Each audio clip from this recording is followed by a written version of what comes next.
차교수와 고등학교 책임물리 시간입니다. 우리 지난 시간에 여러 물체의 운동을 하면서 문제 풀기가 어려워질 때 도입하는 새로운 물리량, 운동량과 질량 중심을 소개했었죠. 오늘은 또 다른 새로운 물리량, 충격량을 소개합니다. 우리 지난 시간 마지막에 무엇을 알았냐면 운동방정식을 제대로 이해하게 됐습니다. 우리 이 운동방정식이 그동안에 알고 있던 운동방정식이 무엇이었습니까? F는 MA였죠. 또는 F는 MA가 F는 M DT분의 DV 이런 거였습니다. 근데 그게 아니라 F는 DT분의 DP, 다시 말하면 운동량을 시간으로 미분한 것이 힘이다 라고, 이게 진짜더라 라고 하는 걸 우리가 지난 시간에 여러 번 강조했었죠. 그리고 우리 이걸 이제 알게 됐습니다. 그리고 사실 요 두 개는 상당히 다른 거였죠. 어쩌면 다릅니까? 요 P는 MV니까 그걸 시간으로 미분하면 두 개의 항이 나옵니다. 그런데 만일 물체가 운동하면서 질량이 바뀌지 않으면, 그래서 DT분의 DM이 0이면 그러면 이제 이 두 개가 같아지죠. 그래서 F는 DT분의 DP가 바로 F는 MA하고 같아지는 걸 알 수가 있었습니다.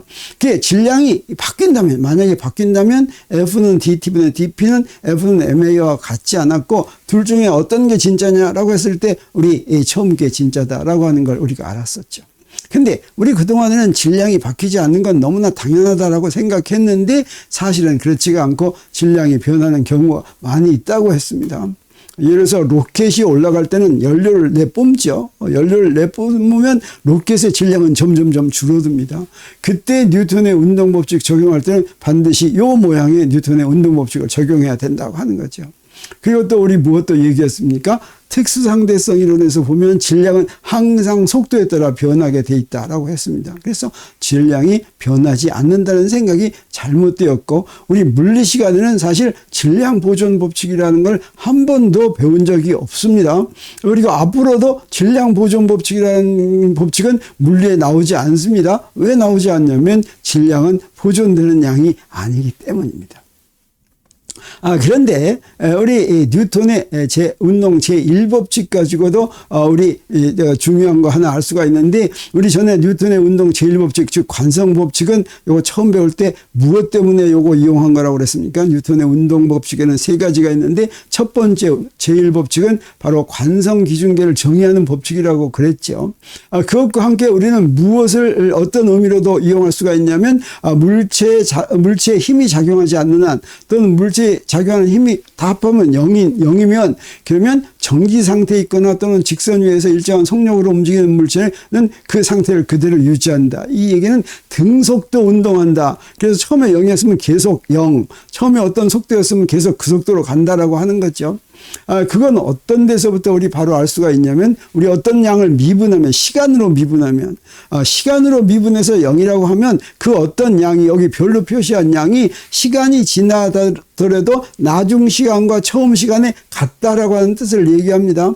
DT분의 D별 하는 거는 나중별 빼기 시간별 나누기 시간 간격이죠. 그리고 나중별 빼기 시간, 처음별 한 게 같으면 이게 0이 되는 것이죠. 그래서 이건 뭘 얘기하냐면 시간이 흘러도 별이 바뀌지 않는다라고 하는 것인데, 우리 관성법칙이 뭐라고 얘기하냐면 F는 M DT분의 DV 이런 꼴로 이제 표현을 했다고 한다면, 이게 0이면, 즉 F는 0, 즉 알짜임이 0이면 어떻습니까? DT분의 DV가 0이니까 속도가 바뀌지 않는 거죠. 그래서 관성법칙이 바로 물체에 힘이 작용하지 않으면, 또는 알짜임이 0이면 등속도 운동한다라고 하는 것을 얘기해 주는 것인데, 우리가 새로 알게 된 새로운 운동법칙에 의하면 어떻습니까? F는 DT분의 DP 할 것 같으면 물체에 작용하는 알짜임이 0이면 무엇이 안 바뀌어요? 운동량이 안 바뀐다라고 하는 걸 알려주는 것이죠.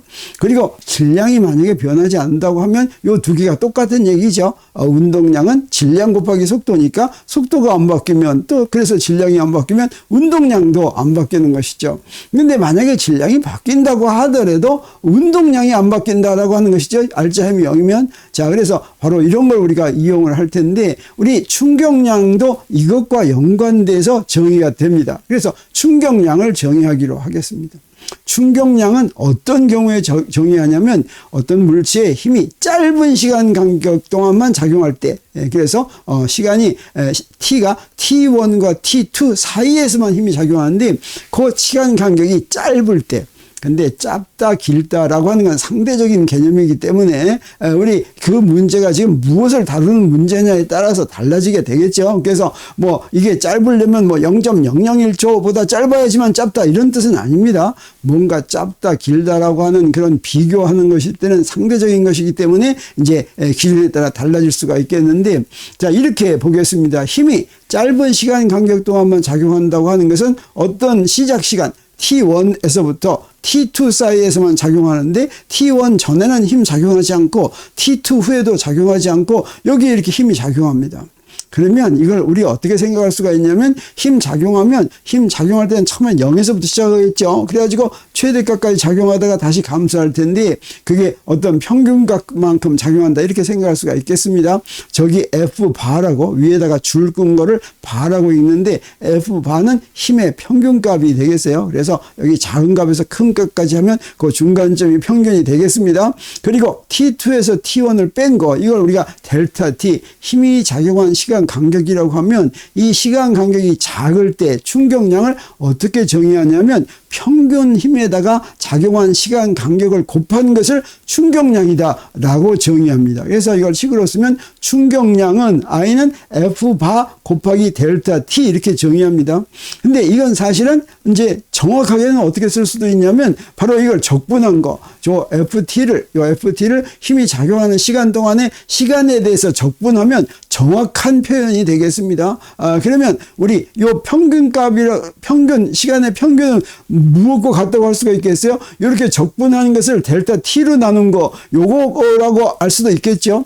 그리고 요거, 이렇게 정확한 값을 요걸로는 알기가 힘들 텐데, 다른 방법으로 알 수도 있으면 그 다른 방법으로 아는 것을 델타 T로 나눈 걸 우리 평균입니다. 이렇게 얘기할 수도 있겠습니다. 근데 그걸 다른 힘으로 알 수도 있다라고 하는 것입니다.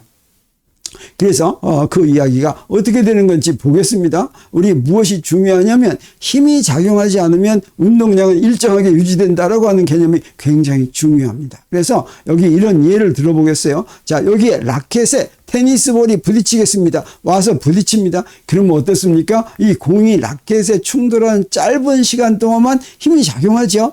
그런데 그 짧은 시간 동안에 라켓에 힘 작용하는 그 힘이 어떤 크기로 어떻게 작용할지 알아내는 건 쉽지가 않습니다. 물론 여기다 무슨 센서를 붙여가지고 뭐 할 것 같으면 이제 알아낼 수는 있겠지만 그거 알아낸다고 해서 뭐 크게 도움도 되는 것도 아니고 사실은 알아내기가 어려운데 아주 쉽게 그 효과를 알아낼 수 있는 방법이 있다라고 하는 것이죠. 그래서 무엇을 도입하면 되냐면 새로운 물리량인 충격량을 정의하면 그 문제가 잘 해결된다고 하는 것입니다. 그러니까 충격량은 바로 무엇이었습니까? 여기에 작용하는 평균 힘에다가 힘 작용하는 짧은 시간 간격을 곱하는 것이었죠. 그래서 그걸 좀 더 자세히 보겠습니다. 여기에 이렇게 공이 이렇게 날아오고 있습니다. 날아오면 어떻습니까? 이때 날아오는 동안에는 이 공에는 힘이 어떤 힘만 작용하면 중력만 작용하죠. 근데 이 중력이 라켓으로 꽝 부딪히는 힘에 비해서 이 중력은 굉장히 좀 작다고 하면 어떻습니까? 그 중력은 우리가 무시할 수가 있습니다. 그래서 라켓이 공에 탁 부딪히는 힘에 비해서 중력 무시하면 그 날아오는 동안의 선운동량은 이건 변하지 않고 일정하다 이렇게 얘기할 수 있습니다. 그리고 충돌하고 나서 요거 P2로 갈 때도 마찬가지죠.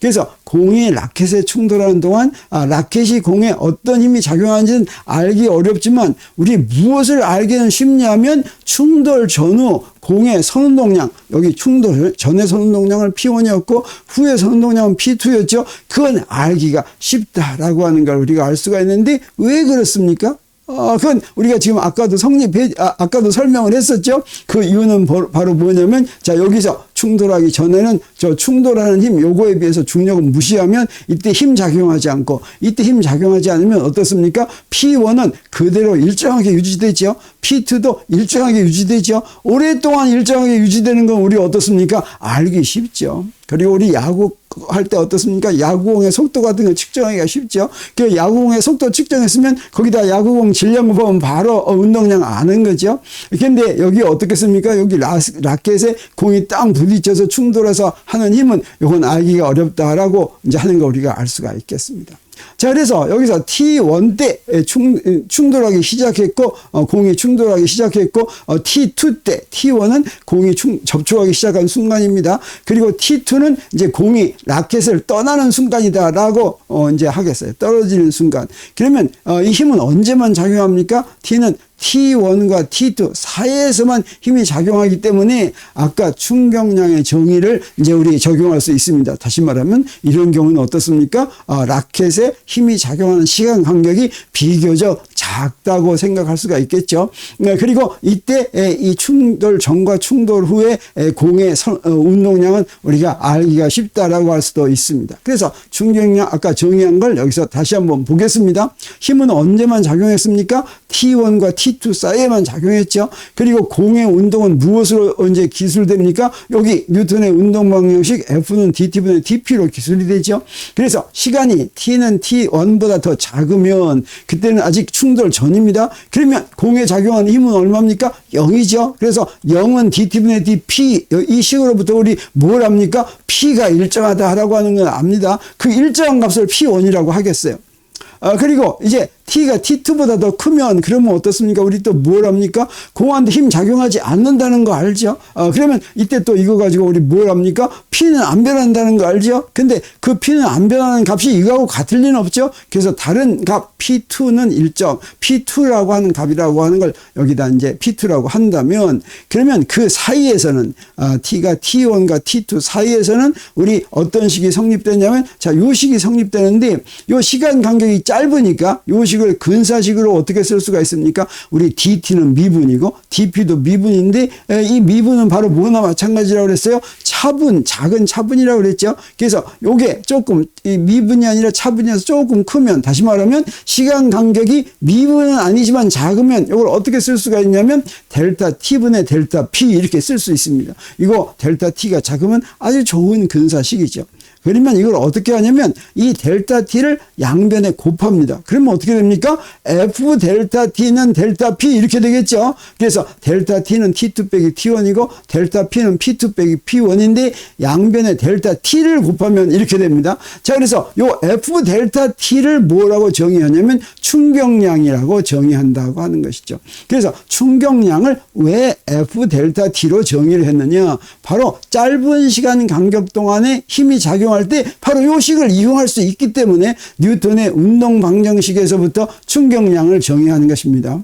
물리에서 나오는 특히 역학 부분에서 나오는 새로운 물리량들은 전부 다 무엇을 하기 위해서 뉴턴의 운동 법칙을 잘 적용하기 위해서 도입한다고 그랬죠. 충격량도 마찬가지로 여기서부터 나왔다고 하는 걸 우리 알 수 있습니다. 그래서 왜 하필 힘에다가 시간 간격을 곱한 걸 충격량으로 정의했어요. 또는 충격량이라는 걸 그렇게 정의하라고 먼저 누가 어떻게 정해놨어요? 이게 아니죠. 지금 이런 짧은 시간 간격 동안 하는 문제를 풀기 위해서는 F 자체는 알기가 어려운데 여기다 델타 T를 곱하면 F 델타 T는 무엇과 같습니까? P2 빼기 P1과 같죠. 근데 P2하고 P1은 어떻다고 그랬습니까? 잘 알 수 있다고 그랬죠.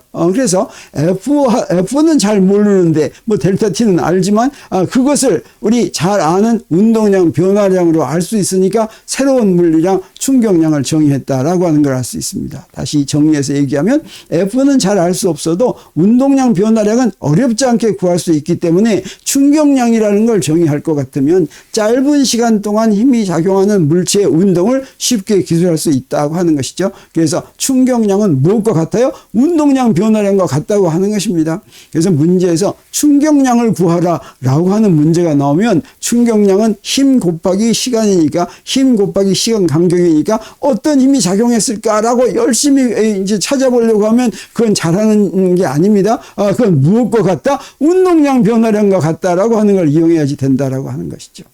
그러면 충격량은 운동량 변화량과 같다고 하면 물리에서 이렇게 식이 서로 같으면 어떻다고 그랬습니까? 단위도 같은 단위를 쓴다고 그랬죠. 그래서 충격량과 운동량의 단위를 한번 보겠습니다. 그리고 단위는 무엇으로부터도 나오니까 차원으로부터도 나오니까 차원도 한번 보기로 하겠어요. 그래서 먼저 충격량 단위를 보겠습니다. F 델타 T의 단위는 어떻게 되겠어요? 힘의 단위에다가 시간의 단위를 곱한 거죠. 그렇게 해서 복잡한 단위를 하나로 간단하게 쓸 수도 있지만 충격량 단위는 그냥 힘의 단위에다가 시간의 단위를 곱해서 씁니다. 그래서 SI 단위계에서는 힘의 단위가 뉴턴이고 시간의 단위가 초니까 뉴턴 곱하기 초가 바로 충격량 단위다라고 할 수가 있습니다. 그리고 운동량 단위는 어떻습니까? 운동량 단위는 질량, 운동량은 질량 곱하기 속도니까 질량 단위에다 속도 단위 곱하면 되겠죠. 그래서 운동량 단위는 킬로그램이 질량 단위고 미터 퍼 세크가 이제 속도, SI 단위의 속도 단위니까 이렇게 킬로그램, 미터 퍼 세크 이렇게 쓰겠어요. 그러면 여기 충격량 단위하고 운동량 단위는 아주 다른 단위처럼 보이죠. 그렇지만 두 단위는 언제 어때야 되겠습니까? 같은 단위여야지 되겠죠. 이제 이게 같은 단위라고 하는 건 어떻게 바로 알 수가 있냐면 바로 힘 단위는 이건 복잡한 단위를 간단하게 쓰게 만든 거죠. 그래서 이걸 다시 써볼 것 같으면 힘 단위는 바로 뭐였습니까? 질량에다가 가속도 곱한 게 힘 단위였죠. 그래서 질량 곱하기 길이 미터 나누기 초의 제곱 한 다음에 초를 곱했으니까 어떻게 됩니까?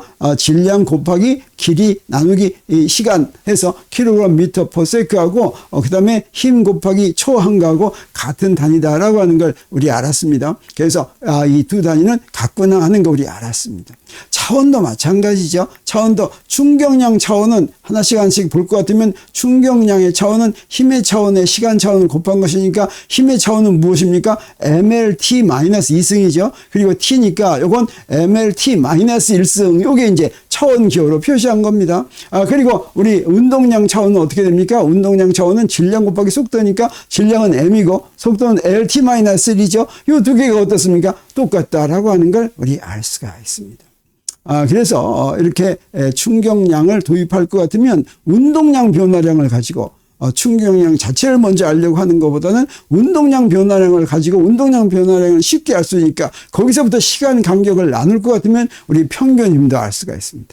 그래서 우리 간단한 연습 문제 하나 풀어보겠습니다. 질량이 200g인 공이 날아와서 연직선과 30도의 각으로 수평면과 충돌했습니다. 30도 이렇게 충돌했어요.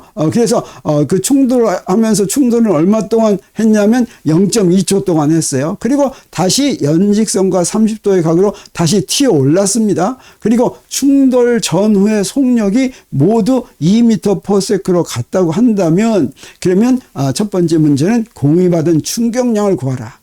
그리고 수평면이 공에 작용하는 평균 힘의 크기를 구하라. 수평면이 공에 처음엔 힘을 작게 작용했다가 크게 작용했다 이렇게 하겠죠. 그 평균 힘을 구하라. 그러면 이 평균 힘을 어떻게 구할까? 굉장히 막연한 생각이 들지도 모르지만 우리 충격량은 운동량 변화량과 같다고 하는 걸 이용할 것 같으면 바로 우리 구할 수가 있다고 하는 걸 우리 알 수 있습니다. 그래서 이걸 그림으로 그릴 것 같으면 이렇게 되겠어요. 공이 이제 부딪혔습니다. 수평면하고 부딪혔습니다.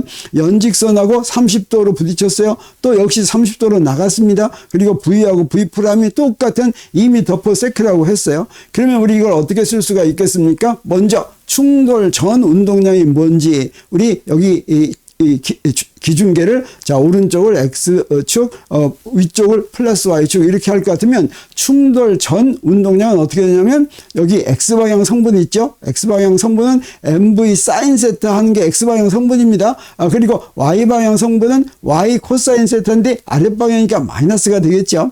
그리고 충돌 직후 운동량은 MV X방향 성분은 똑같이 사인 세타 똑같죠. 근데 Y방향은 이제 위쪽이니까 플러스가 되겠습니다. 그러면 운동량 변화량은 어떻게 됩니까? 나중 운동량에서 처음 운동량을 뺀 것이죠. 근데 X방향 성분은 같으니까 없어지고 Y방향 성분만 남습니다. 그리고 EMV 코사인 세타 Y방향. 그래서 윗방향 운동량 변화량이 윗방향이라는 거 우리가 알았습니다. 그래서 첫 번째 충격량 구하라고 했는데 충격량의 크기는 여기 F 평균 힘에다 델타 T를 곱한 게 충격량인데 그건 무엇과 같아요? 델타 P하고 같죠? 그래서 델타 P의 크기가 바로 2mv 코사인 세타니까 여기에 우리 문제에서 준 걸 그대로 대입합니다. 2에다가 m은 0.2kg, 요 이제 단위 계산하기 위해서 전부 SI 단위계로 집어넣는 거죠.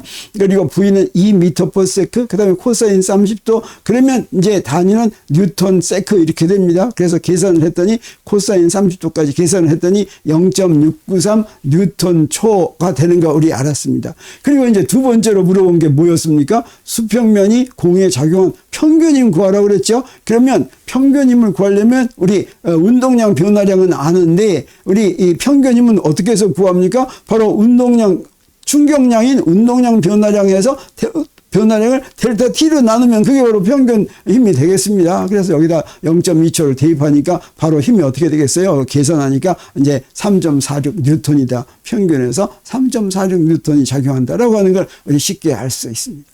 짧은 시간 간격 동안 힘이 작용할 때는 이것처럼 충격량을 도입할 것 같으면 문제를 쉽게 이제 해석할 수가 있고 풀 수가 있는데, 이때 충격량은 이제 충격량을 구할 때는 어떻게 하냐면 충격량은 운동량 변화량과 같다라고 하는 것으로부터 우리 구한다라고 하는 걸 오늘 이제 시간에 배운 아주 핵심이다 이렇게 얘기할 수 있습니다. 그래서 오늘 충격량과 운동량 배웠고 우리 다음 시간에는 운동량 보존 법칙을 배우기로 하겠습니다. 오늘 강의는 여기서 마칩니다.